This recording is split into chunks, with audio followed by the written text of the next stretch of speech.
Bonjour à tous, nous sommes dans le cadre de notre émission matinale Comment bien commencer la journée. Je vous invite ce matin donc à méditer avec moi un petit verset de l'Écriture. Un verset, c'est l'épître de Paul aux Éphésiens chapitre 4 au verset 1. Il nous est dit, voilà, c'est ce que je vous demande avec force, moi qui suis prisonnier pour le Seigneur, vivez en accord avec l'appel que vous avez reçu de lui. Éphésiens chapitre 4, donc verset 1 dans la lecture Parole de vie.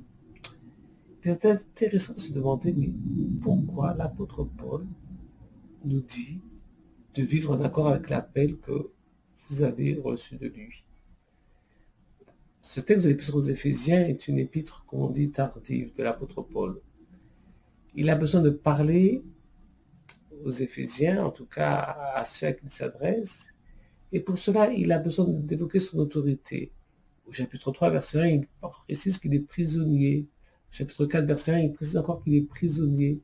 Donc, malgré les souffrances qu'il peut vivre, il s'adresse à son auditoire. Il ne s'enferme pas sur son sort, sur ses problèmes, mais il leur demande une chose. Restez en accord avec l'appel que vous avez reçu de lui. Est-ce que cela pourrait sous-entendre que les Éphésiens, en tout cas que ses interlocuteurs avaient une vie qui n'était pas en accord avec ce qu'ils pouvaient dire, ou ce qu'ils pouvaient faire, ce qu'ils pouvaient affirmer par rapport à l'engagement qu'ils avaient reçu de Christ? C'est là une notion importante. Y avait-il une dichotomie, c'est-à-dire une différence pleine et entière entre ce qu'ils avaient reçu de lui et ce qu'ils pouvaient vivre?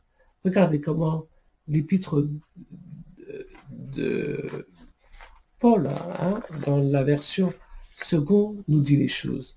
Et là, vous pourrez peut-être encore mieux saisir d'une certaine manière ce texte, parce que c'est vraiment une notion extrêmement importante. Il nous est dit, je vous exhorte à marcher d'une manière digne de la vocation qui vous a été adressée, d'une manière digne. Cela pose vraiment cette question-là. Est-ce que nous marchons d'une manière digne de notre vocation, c'est-à-dire de ce que nous avons reçu de Christ? Voilà où je vais en venir avec vous. Notre manière de marcher avec le Seigneur aujourd'hui correspond-elle au fait même que nous soyons chrétiens, à la hauteur de notre vocation? Quand vous êtes représentant d'une ambassade, vous devez représenter quelqu'un, un pays, et vous devez donner une image de ce pays.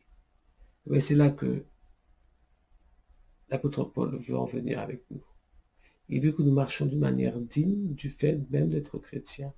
Il doit y avoir un accord entre le fait d'être chrétien, notre manière de dire, de parler, de vivre, et notre foi en tant que chrétien. Et on doit se poser la question, est-ce que notre vie chrétienne correspond à la réalité de ce que dit la parole? Est-ce que nos actes correspondent à la réalité de ce que nous disons être petit Christ, enfant de Christ, chrétien? Pour cette journée d'aujourd'hui, je vous invite à réfléchir de cela. C'est avec cette pensée-là que j'aimerais vous laisser.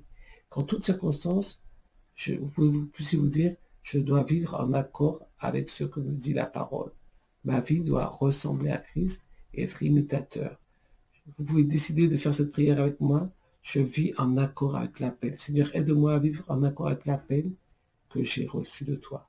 Et je peux être sûr avec vous, il va vous aider à le faire. Que le Seigneur vous bénisse en cette journée, vous fasse plus de grand bien, et rappelez-vous une chose, je dois marcher d'une manière digne de l'appel que j'ai reçu de Christ.